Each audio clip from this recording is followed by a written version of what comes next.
second series.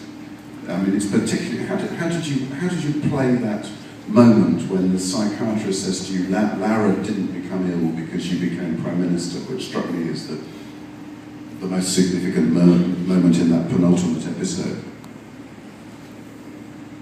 And what were you asking about it? How did you prepare for that scene? What were you trying to show when you played it? Because it was almost what you were waiting to be told, waiting to hear. Yeah, it was a big, what do you call it, salvation. You know, when the preacher says, your sins, take away your sins in some way.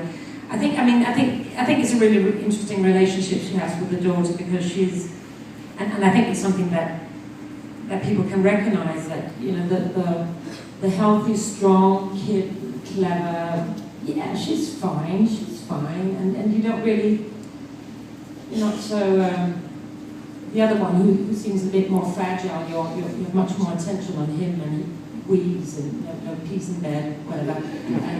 But the strong big sister, yeah, no, she'll be fine, she'll sort it out. And then the fact that she doesn't, and she's having all these problems, and you suddenly, I mean, that's what I really like about the character as well, that she's got these blind angles.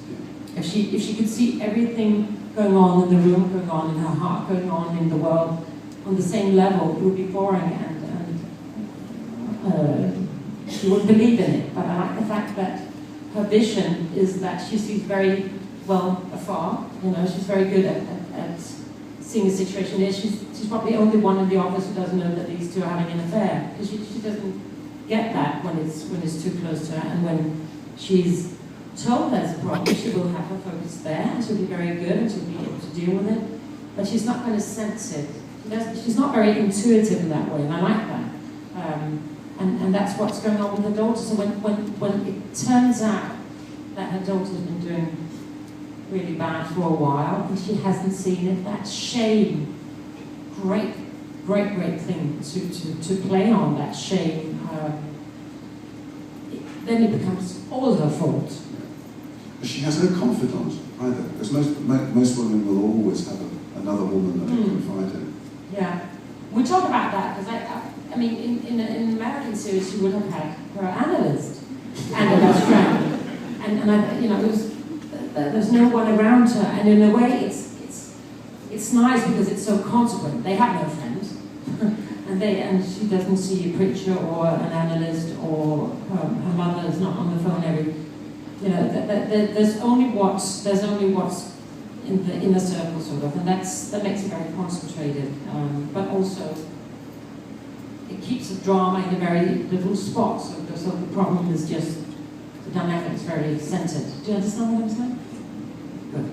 Because that crazy episode with Laura in the hospital, and you see the Danish press rampaging through the gardens. Is it really like that? Yeah.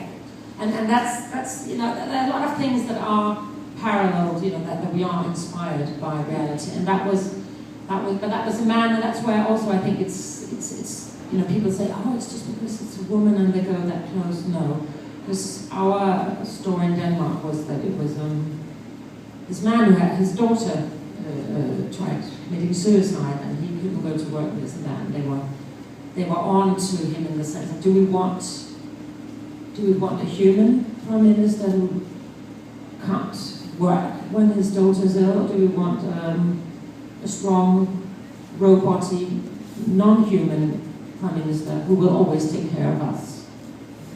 That was the dilemma that was also in that episode.